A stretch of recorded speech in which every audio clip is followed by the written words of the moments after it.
Next question comes from M1H Jan. Okay, so Ego, give us the final verdict. Who is Freddie Roach? What does he do? And who has benefited when training with him? What's up with his trainer of the year nonsense just because he had Pacquiao in his stable? It's Mihan, by the way, not one Jan. Oh, you had a previous question. My bad. Freddie Roach, bottom line is this. He's a solid trainer. He's over glorified or glorified in general.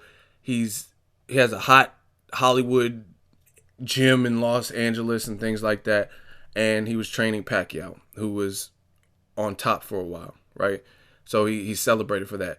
I mean, there's no him getting seven-time trainer of the year or whatever is crazy. When you had guys like Robert Garcia, who was putting in work back then with Donaire. He had guys like Brandon Rios was winning. You know what I'm saying? Just different. It depends what year we're talking about, of course. But they all had good stables at one point. You know what I mean? Guys like Pedro Diaz that was working with Cotto and Guillermo Rigondeaux. Guys like Floyd Mayweather Sr. and Roger Mayweather.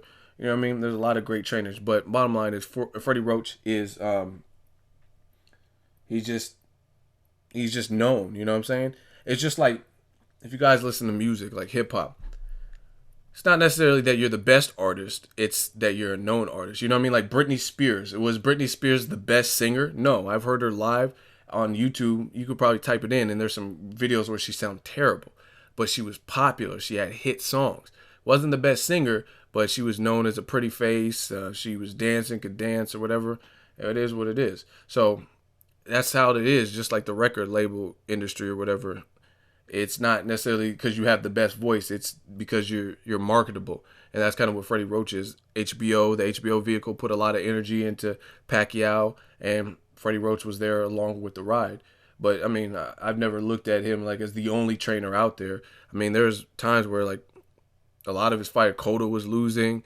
Zhao Shiming lost. Ruslan lost when he was with, you know what I'm saying? The Latif Coyote. He had a lot of people losing back to back to back to back.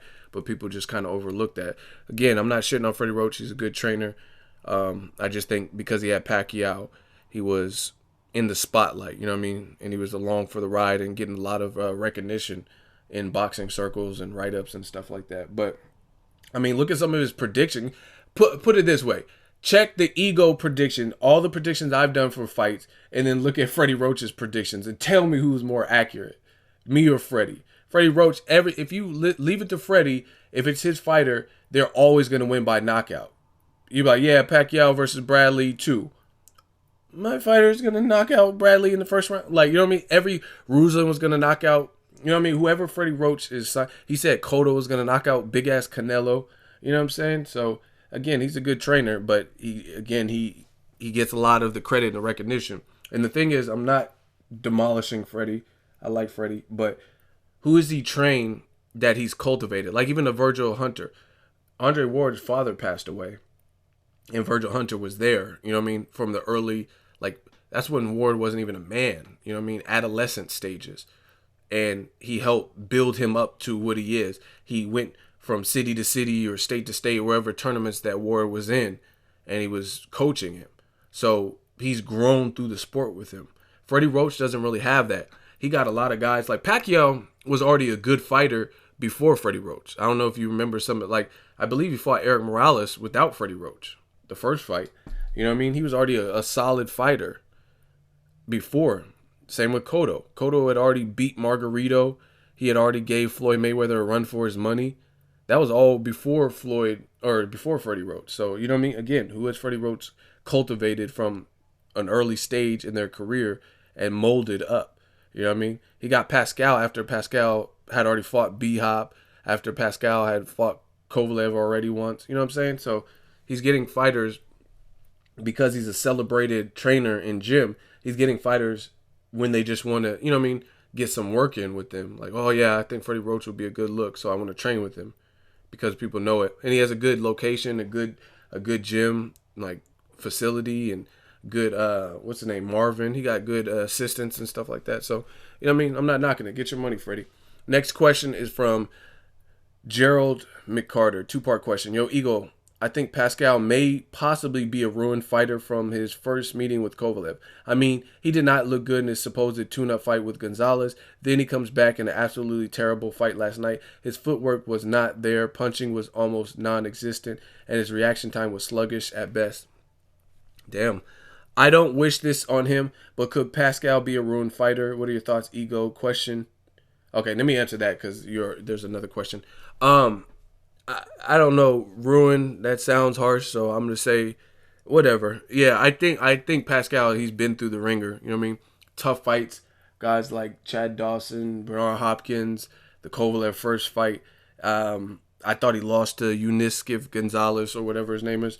So yeah, he's not looking good. There might be guys that he could beat, but I mean at this point I wouldn't pick him to beat like an Adonis Stevenson or Kovalev or Andre Ward.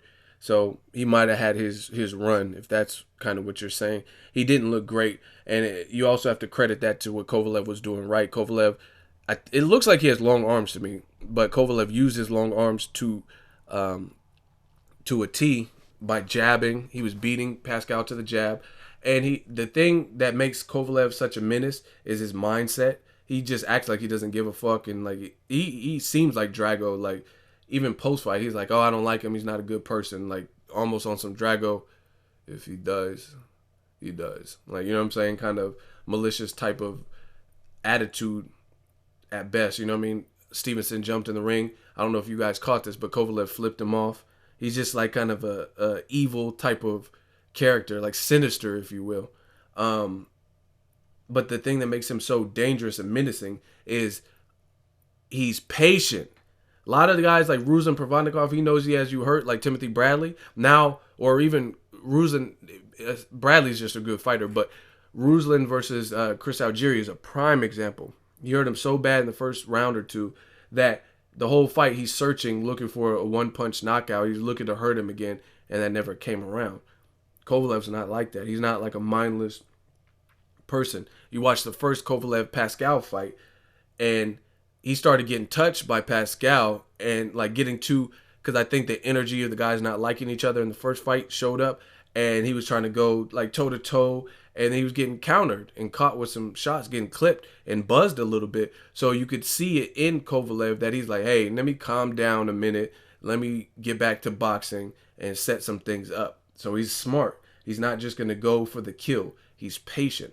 And that's why I like watching Kovalev, because that's what you're supposed to be in boxing. Make adjustments, adapt. Second part of so Pascal, I don't know. I think he should probably fight Lucian Butes.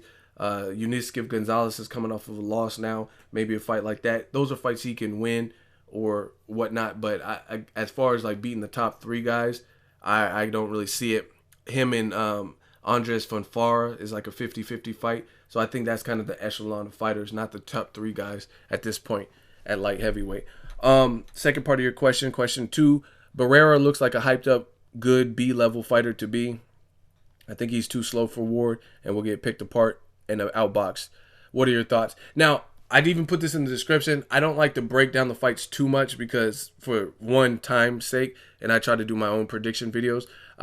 This one's a kind of a given for me. I will pick Ward over Barrera, but it's not necessarily a walk in the park. Ward, I think, versus Paul Smith, I was there live, maybe round 7. It looked like he got shaken up by a little punch. Again, Paul Smith, he came in overweight and failed the second weigh-in too, so he might have been 190, I think they said, the night of the fight. So it happens, but, I mean, you don't want to get clipped good by a guy like Sullivan Barrera, who has a good trainer. He has power, Cuban background. So I have to really think about it and break it down. I do think Ward is going to be hard to beat.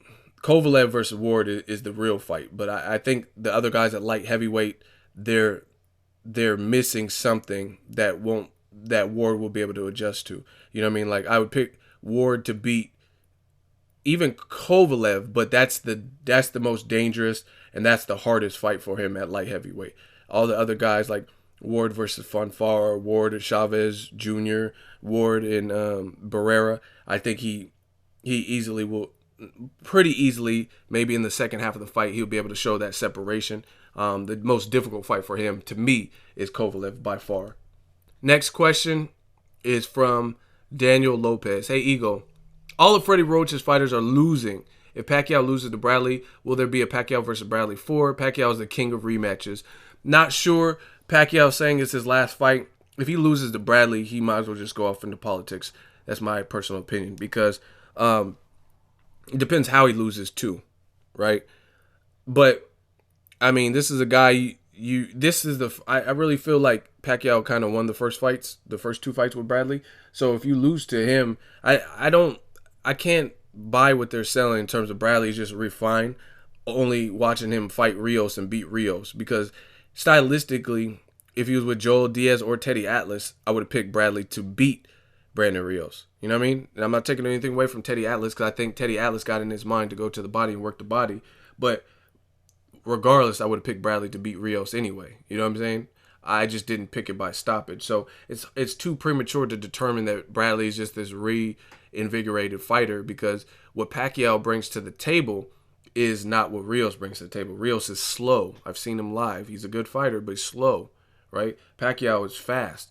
He moves around. He's fidgety. He's a southpaw. So just different dynamics. So if Pacquiao loses to Bradley, if he loses bad too, then he might as well just give it up. You know what I'm saying? Go to politics, because I don't know if he has the hunger anymore. And I'm not saying, like, if he loses a competitive fight, that's one thing. But if he loses in a bad fashion, then yeah, he should probably just hang it up, because after the Mayweather loss and whatever, it's just, I don't know, it's his time as far as I'm concerned. But yeah, Pacquiao is the king of rematches. He's rematched, like, I think he has like 10 fights with 3 people or something. Like, I think between Barrera, Marquez, Morales, and Bradley. Yeah, he has like 10 to 12 fights with 4 people. You know what I mean? That's how many times he fought them. So we'll see. I'm not really that excited. I think there was better options for both. That's my personal opinion. Next question, Charles Jackson. Yo, Ego, what kind of weak heart shit was I watching? That fight was trash as fuck. No blame on Kovalev. He did his job. All blame goes to Pascal for looking like a punching bag with legs. Thank God I didn't pay for that weakness. A bit harsh, but again, you got to give credit to Kovalev. That weak heart shit came from what Kovalev was doing right. He just has crazy power, and he's putting it together. He was letting his hands go and piecing Jean Pascal up. Pascal has heart, but at the same, that's why I don't agree with you. You said he had weak heart shit. I don't think Pascal was lacking heart. He's lacking technique. He doesn't have the technique to beat Kovalev. If Kovalev had less power, maybe. But the amount of punches that Kovalev puts together, his jab, his boxing ability, his size, with his power, it's just too much for Pascal's style. Because Pascal, he's wide with his punches. He's more wild. Like, he does some shit where he'll throw a punch and he'll like kind of throw himself out of position where his head's turned. All that stuff is not textbook. It's kind of unorthodox. And I don't think he's as good, despite what Freddie Roach said. Freddie Roach recently said that Pascal is a better fighter than Roy Jones Jr. I disagree. And I'm not just saying that because Roy Jones Jr. and still is one of my favorites of all time. What Roy did in his prime was untouchable. You know what I mean? He was very athletic, and it looked second nature. You know what I'm saying? It's like one of those movies where you go see a movie like Transformers, and then you go to Walmart in that little $5 bin, and it'll be like a knockoff Transformance and shit, and it's like a low budget fake version. I'm not clowning Pascal, but he's not. He mimics things with Roy Jones, but he's not as gifted naturally as Roy Jones was, and that's just what it is. So, yeah, I don't think he was being weak-hearted. I think he just doesn't have it to beat a guy like Kovalev. Next question is from Frederick Cotton. More Troy King videos. That's definitely on the way. I talked to Troy earlier today. It's coming. Next question, Julio C. Why are you not covering the Kovalev-Pascal fight? Is it because they are on HBO and you are on Al Heyman's camp? No disrespect. I love your channel. I'm just surprised you're not talking about this fight. Listen, Julio, I don't know what you're talking about. Shout out to you for loving my channel, but I'm not on Heyman's camp or whatever you're talking about. That's not how you spell Heyman. I'm not part of Al Heyman's camp, so I don't even know where that's coming from. I did talk about Kovalev Pascal, but I'm a busy guy, and there's multiple things. I write articles on my website. I have to post articles from other writers. I have to navigate and control the workload and what's being posted on my Facebook and Instagram. This is a Walmart. This is a one-stop shop for all your boxing needs. So I do it all. I wear a lot of hats. So I can't always talk about every single fight, every single occurrence.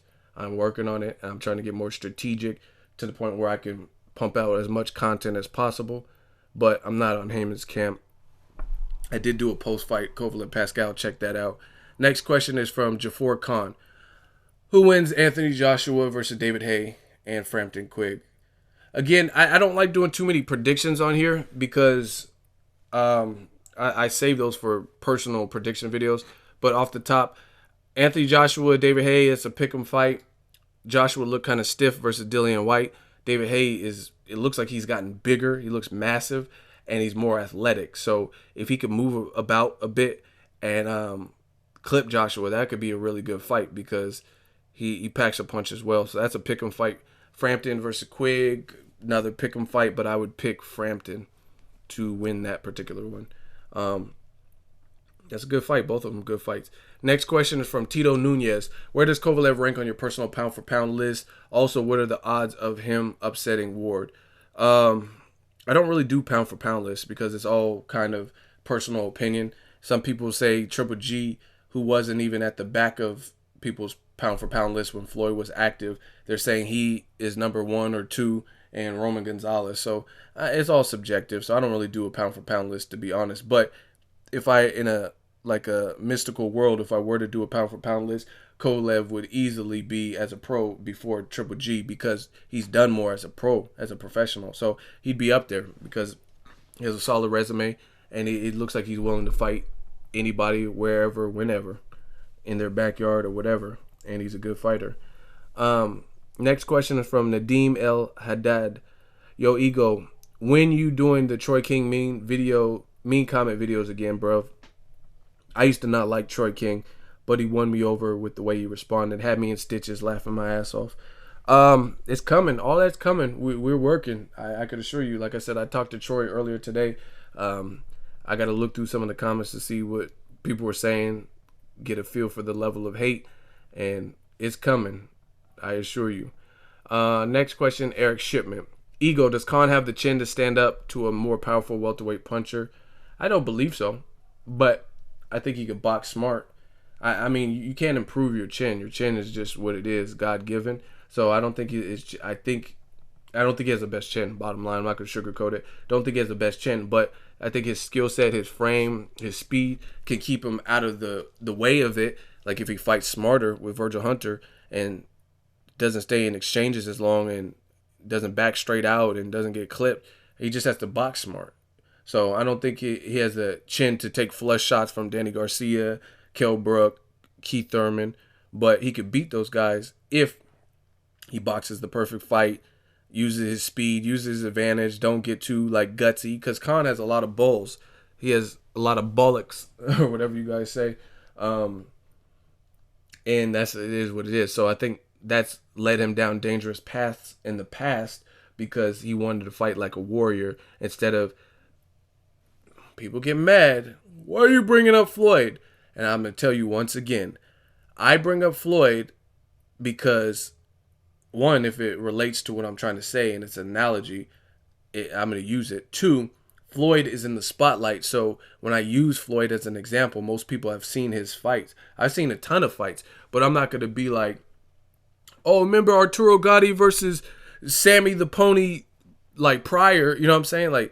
No one's going to even remember that fight, you know what I'm saying? So that's another reason I use Floyd as an example. And then third is because Floyd does a lot of things correctly in that ring. So, example, Floyd got hurt versus Pacquiao in the 4th round, if I'm not mistaken. Straight left, Pacquiao's best punch, his money punch. And watch what Floyd did after, and then the rest is history. He walked himself calmly back to the ropes, covered up in that turtle shell, Josh Clottey style defense, let Pacquiao unload, and he absorbed all those shots, let him unload aimlessly and burn energy while he stayed tight, stayed controlled, stayed calm. And Pacquiao realized, he watched that fight again, Pacquiao realized it wasn't doing anything because he was just like covering up. So he took a step back and paused, like, man, let me not punch myself out trying to hurt him again. And by then, you know what I mean, the round had ended shortly after. That's what you're supposed to do when you're hurt. You're supposed to, who cares? Fuck it. Give Pacquiao the round. Pacquiao won round 4. Then get back to your game plan. Recover. That's not what Khan does. Sometimes in the Khan, watch Khan versus Maidana. The perfect example. I think Joe Cortez was the referee, and Cortez helped him out a lot. Like, he was breaking up action when Maidana was coming for his head and hurting him. And Khan gets frantic when he gets hurt. He gets frantic. Like, watch that Maidana fight. He was like, she started skipping around. Why are you skipping around? That's burning up. I understand you don't want to get like cornered and hurt again by the power puncher, but you're actually burning up more energy by moving about the ring all crazy. Sometimes you just have to clinch and like just hold on for dear life. You know what I'm saying? Like Mayweather did versus Shane Mosley in the second round.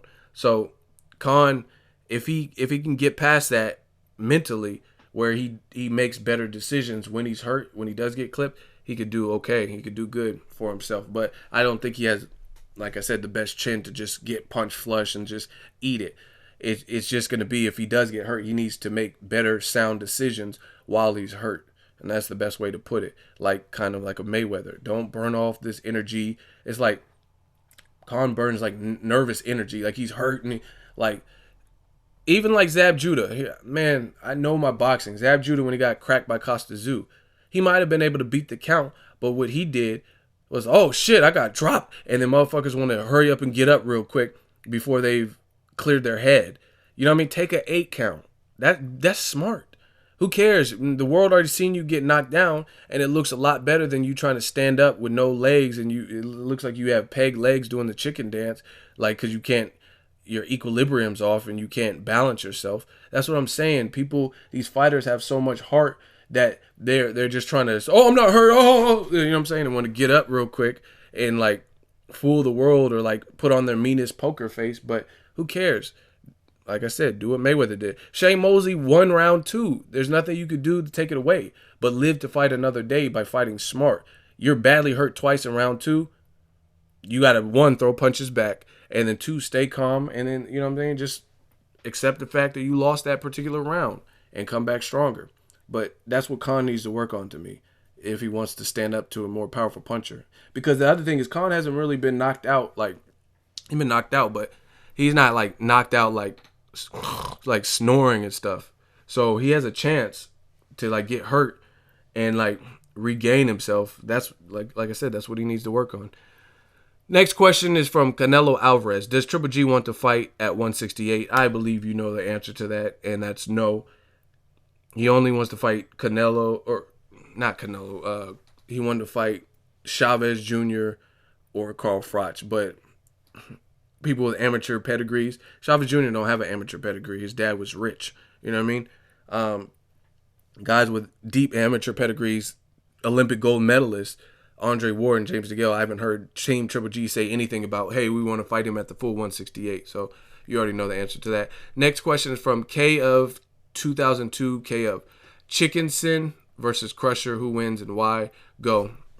I'm picking Kovalev. You guys got a lot of prediction questions, but I'm picking Kovalev for the simple fact he has power on both hands, and I think he's a better boxer. Stevenson can crack Kovalev, and that would be interesting, but he's a one-handed fighter to me, like extremely. Him and Laura, they rely a lot on their left hand, and it's good. And I mean, Stevenson's pretty, he does well with that left hand. But I'm going to almost always, if there's 2 supreme athletes in there, I'm going to go with the guy with power in both hands that can hurt you with either hand over. And I think, I just think Kovalev has power in both hands, and he's not a one-handed fighter, and he's not kind of a seek and destroy. He can be patient. We've seen both of them get knocked down. But, yeah, I think he would end up catching Stevenson. That's just my opinion. And sitting him down. Next question is from Jeff Thomas. Ego, how many pay-per-view buys you think Pac versus Tim Bradley will do? Will they beat Floyd Berto last pay-per-view 500? I don't think so. Because just based on the people hated on the Berto Mayweather fight, but it was still a fresh face. This is a fight we've already seen 3 times. Next question is from I would say 260 to 375 is the amount of pay-per-view buys that it'll get for Pacquiao-Bradley. And man, where's my okay. Obed Giusti. This is the last question. Hey, Ego, you think Garcia can become the undisputed 147, or you see him losing to the top welterweights? And is Adrian Broner a gatekeeper? Good videos, like always. Take care, brother. I don't think Broner's a gatekeeper at 140. I mean, he's not really fully acclimated. His losses came to guys at like pretty much the welterweight limit. So at 140, I don't think he's a gatekeeper. I think he could beat guys down there. It's just 147, 144, or whatever he fought Porter at. It's just too much for him at this point of his career. I don't see Garcia being the undisputed guy at 147. I think the Thurman Porter winner or Kell Brook would probably have the best shot at that post Mayweather and post Pacquiao. Let me know how you guys think I did this particular week. I try to get to a lot of questions, answer them all. Drop it in the comment section. Hit the like button, the subscribe button. As always, hate, comment, and subscribe. Till next video is Ego signing off. So if you enjoyed this video and want more content like this on the channel, you can show your appreciation by going to the PayPal donate button or the YouTube support button, and you can donate any amount that you feel is equivalent to the value of this video. Much more to come. Thank you guys for your support. Boxing Ego, the future of boxing.